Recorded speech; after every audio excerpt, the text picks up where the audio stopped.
Good morning, everyone. In this week's Torah portion, Moshe Rabbeinu reviews the laws of kashrut, the laws of kosher. And when describing a kosher animal, the Torah says that it has to have two criteria, two identification marks to determine that it's kosher. And they are split hooves and chewing their cud. For an animal to be kosher, it has to have split hooves and chew its cud. And the question is, are these just two random identification marks for kosher consumption, or is there something spiritually intrinsic in these two qualities and criterias? And our rabbis give us many different interpretations. But one is that to be a kosher human being, you have to have these two qualities. What do these two qualities represent? So split hooves represents that there is a break in the foot of the animal, a right side and a left side. And the first thing to be a good human being, a kosher human being, is that you have to know right from wrong. You have to, as King Solomon says, embrace with the right hand and reject with the left hand. You have to be able to distinguish between that which is moral and immoral, that which is ethical and unethical, that which is good and that which is evil. And you have to be able to have the discipline to always follow through on embracing and choosing that which is right and good, and rejecting that which is bad. What about the second sign? The kosher animal has to chew its cud. Animals that are kosher have many stomachs and regurgitate the food, bring it back up again and eat it and digest it over and over. And here we have a very fundamental lesson. You know, I think it was George Burns who once said, the only smart person I know is my tailor. Because every time I come, he takes a new measurement. Many times people assess things, they measure things, they form an opinion, that they digest, pun intended, an idea, a worldview, a perspective. And once they do that, they never regurgitate it. They never re-examine it or re-explore it, but rather they remain permanently fixed with that view of another person or of opinion about some matter. And therefore the Torah says to be a kosher person, not just a kosher animal, you have to be able to regurgitate what you've digested.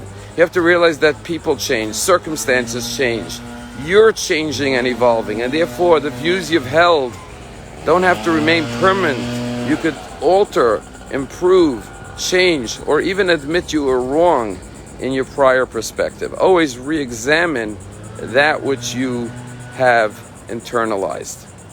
It was a couple of years ago, you know, when Palm Beach Synagogue began in 1994, Temple Emmanuel, the conservative temple up the road, was so kind to give us a room to start an Orthodox traditional minyan. And after a few months, we outgrew the room and we rented a larger room in a hotel till we acquired our building on the corner of County and Sunset Avenue, and we've been, thank God, growing and expanding ever since. And the rabbi of the temple, Rabbi Leonard Feldman, who embraced us, is now making Aliyah after 30 years going to Israel. And I met with him to thank him for his kindness and for the temple's kindness to welcome us in. What a beautiful gesture. A couple of years ago, there was a man in the community who lost his mother. And he came every morning, because we have a daily morning, to say Kaddish for his mother. And he was embraced by the congregants. He said Kaddish, he heard a daily Dvar Torah. And when he concluded his Kaddish after 11 months, after services, he came over to me and he said, Rabbi, could I speak to you for a few minutes? I said, sure. And I stepped aside to speak to him. He says, no, I'd like to speak to you privately. I said, sure. I took him up to my office. When he sat down in my office, he began to cry. He got very emotional.